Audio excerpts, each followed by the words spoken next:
For 40 years in the air, but in the end I'm going to be judged on 208 seconds. Need a count, passengers and crew. Is anyone still here? Sully de Clint Eastwood, c'est assez drôle de voir après American Sniper qui tapait un petit peu sur les États-Unis et son rôle de police du monde. Il s'est dit, il faut que je rassemble le peuple américain, il faut que je trouve un petit fait divers qui va plaire à tout le monde. Donc il a pris ce truc-là qui malheureusement ne peut pas durer 1h30. Donc ils ont trouvé des techniques, genre 2 fois la même scène, hein, ça meuble 1h30, c'est bien. Tom Hanks c'est très bien, la mise en scène qui est ultra immersive, sans fleuriture, sans musique, machin, est très bien. Malheureusement on se dit, bon, c'est bien gentil tout ça, mais on a vite compris où ça va en venir et de là en faire un film d'1h30, c'est un petit peu étrange. Donc voilà, raccourci en 50 minutes, ça aurait été bien. En soi, c'est pas inintéressant, mais c'est pas non plus passionnant. Voilà, donc petit film. Un film où on dit dès les 10 premières minutes, et puis même parce qu'on a suivi l'actualité, les news, tout ça, que dans ce crash de l'Hudson, personne n'est mort, tout le monde a survécu, il n'y a eu que des blessés légers.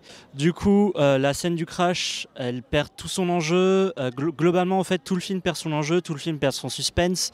À côté de ça, on a Flight qui est sorti quelques années plus tôt, qui est pour moi beaucoup plus réussi en termes de mise en scène, même si là évidemment on a une mise en scène qui est très belle, hein. Clint Eastwood n'est pas un manche, mais globalement c'est pas spécialement intéressant, le rythme est assez lent, il y a juste les 10 dernières minutes qui sont vraiment très intéressantes.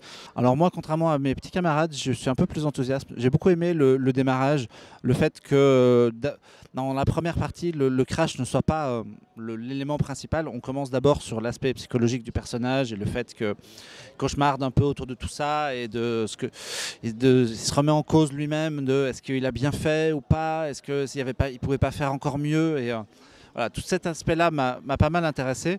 Après, la deuxième partie est très factuelle. C'est vraiment une reconstitution minutieuse où on oublie un peu cet aspect psychologique pour vraiment plonger dans la reconstitution très fidèle. Alors, c'est très bien fait, évidemment, mais c'est très propre. La réalisation est impeccable. Tom Hanks, c'est nickel.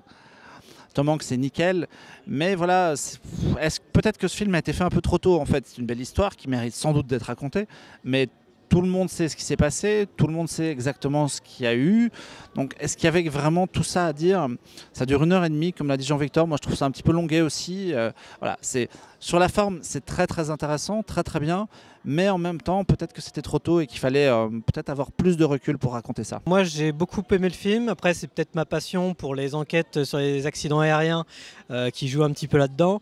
Non, j'ai vraiment beaucoup aimé le film parce que c'est un film qui reste quand même assez sobre et qui correspond parfaitement à la récente filmographie de Clint Eastwood. C'est vraiment un film qui essaie de pas trop en faire justement. Évidemment, l'accident d'avion filmé en IMAX est vraiment impressionnant. Le mec, il a quand même plus de 80 balais, il arrive quand même à te sortir des séquences comme ça. C'est assez ouf.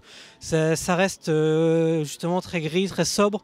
J'aime beaucoup Tom Hanks qui la joue vraiment en retrait, sachant qu'il y a une semaine, il est sorti dans Inferno qui était imbuvable. Là, pour le coup, il est vraiment très cool. Et ce que j'ai particulièrement aimé, c'est que on a le côté légende qui est vraiment apporté du côté on a fait notre travail.